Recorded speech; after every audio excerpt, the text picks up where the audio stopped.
You can spend thousands of dollars on solar panels and still get terrible results. And most people don't even realize they messed it up until years later when the energy savings never shows up. And the truth is, solar doesn't fail because of bad panels, it fails because of bad placement. And today I'm breaking down the biggest solar panel placement mistakes that quietly destroy your system's performance, cost you money, and turns what should be a smart investment into a long term regret. And let's start with the biggest mistake of all assuming sunlight equals good placement. People look at their roof and think, yeah, it's good sun, I'm good. That's not how it works. Solar panels need consistent direct sunlight for as many hours as possible, not random bursts of brightness throughout the day. Shadows move. That tree that looks harmless at noon might block your panels for 2 hours in the morning and another hour in the evening. Chimneys, vents, nearby houses, everything casts a shadow at some point, and here's where it gets brutal. If your system uses string inverters, even a small shadow on one panel can reduce the output of an entire group.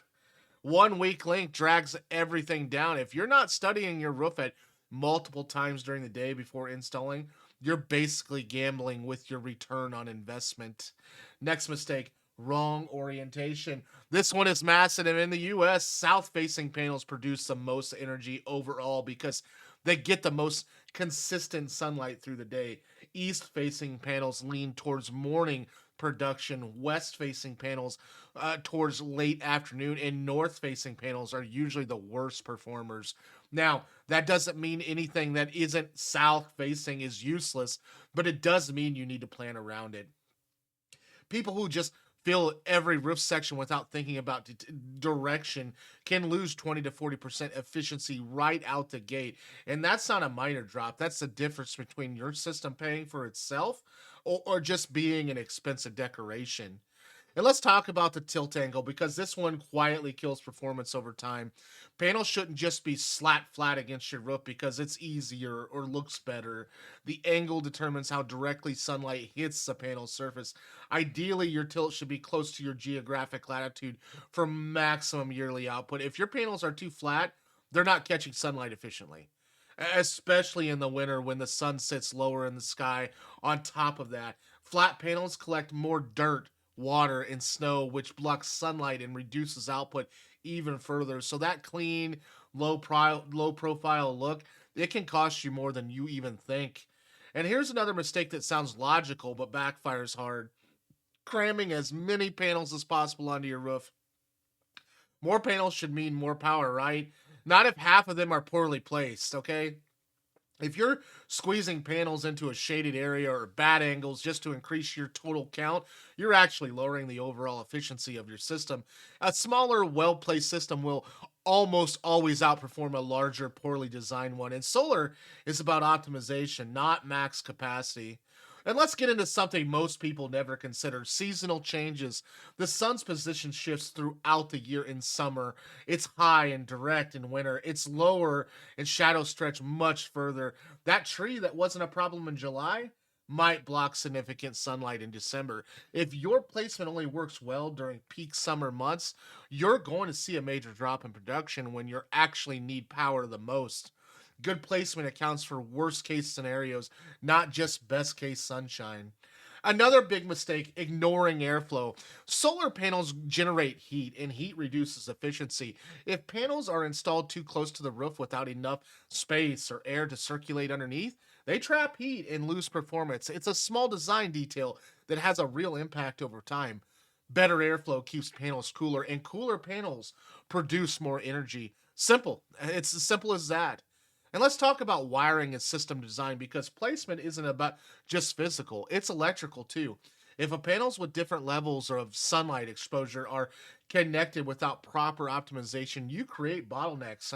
One underperforming panel can drag down others connected to it. And that's why systems with micro inverters or power optimizers can perform better in less than perfect conditions. But even with good tech, bad placement still hurts you. You can't fix poor positioning with fancy equipment alone. And here's a mistake that builds up slowly, placing panels where debris naturally collects, like roof valleys and areas under trees, spots where wind pushes leaves. And these become maintenance nightmares. Dirt. pollen, bird droppings, and leaves block sunlight and reduce efficiency. And the worst part, you might not even notice the gradual drop in performance right away.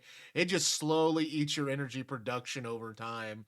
Another one people always ignore too is the accessibility.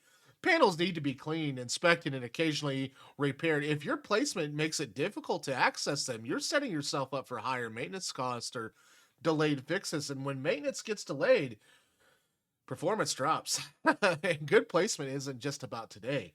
It's about making your system manageable for the next 20 to 30 years. Let's talk about the weather too. Placement needs to match your environment. In snowy areas, panels that are too flat will hold snow longer, blocking sunlight completely until it melts. In windy regions, poorly placed panels can make more stress and wear over time. In storm prone areas, certain parts of your roof may be more exposed than others, and solar just isn't about capturing sunlight. It's about surviving your climate. And here's a mistake that feels harmless but can cost you big, not thinking about the future.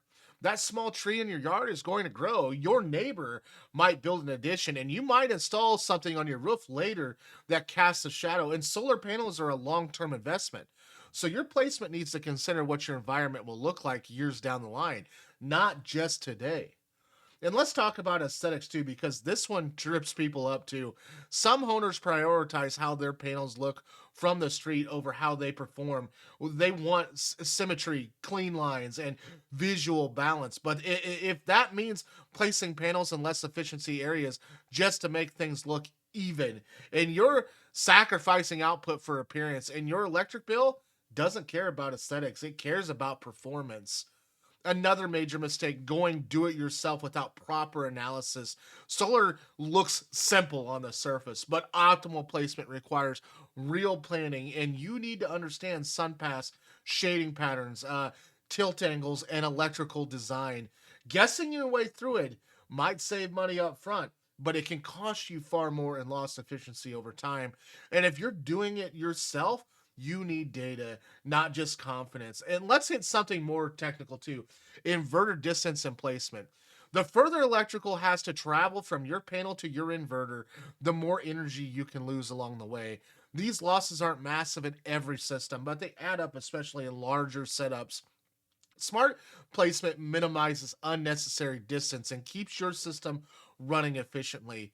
And here's a mistake that people regret later: installing panels on a roof that's near the end of its life, because when the roof needs replacing, your panels have to come off first, and that means extra labor, extra costs, and a whole lot of hassle that could have been avoided with better planning. Placement isn't just about where panels go, it's about when they go there. And let's talk about obstacles too. Chimneys, the skylights, vents, they all affect how your panels can be arranged. Poor planning around these can lead to awkward layouts that reduce efficiency. A good design works around obstacles intelligently instead of forcing panels into the compromised positions. The mistake that ties everything together is skipping a full site assessment. This is where professionals analyze your roof, your maps, sunlight exposure, and calculate optimal angles and design a system that actually works. Skipping this step or rushing through it is like building a house without measuring anything. You might get lucky, but chances are you won't. So, what does placement actually look like? It means panels position where they get the most consistent sunlight through the day. It means choosing the best orientation possible for your roof.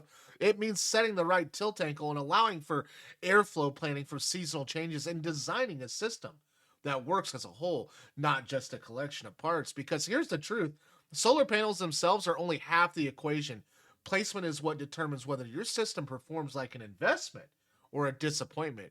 You get it right, and solar feels like a cheat code for your energy bills. And get it wrong, and you'll spend years wondering why the number never added up. And now you know exactly how to avoid that. If you found value in this video, please subscribe. I can't do this channel growth without you, and if we want to be here for years to come, I need your subscription to be able to stay here. So please do so, and I would highly appreciate it. Also, check out this video to the right if it helps you on your tiny house off-grid journey, and we'll see you on the next one. Take care.